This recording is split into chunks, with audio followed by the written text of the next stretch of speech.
मुंबई आणि इंदूर या दोन प्रमुख व्यावसायिक शहरांना जोडणाऱ्या रेल्वे प्रकल्पाला केंद्र सरकारने मंजुरी दिली। 309 किलोमीटरच्या या रेल्वे मार्गावर 30 नवीन स्थानके बांधली जाणार आहेत। 18,036 कोटी रुपयांचा हा प्रकल्प आहे।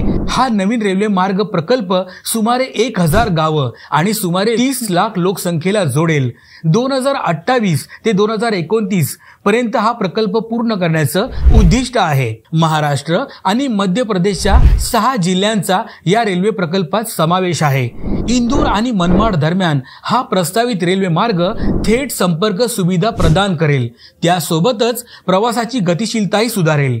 त्याबरोबरच या भागातील लोकांचा रोजगार आणि स्वयंरोजगाराच्या संधी वाढतील।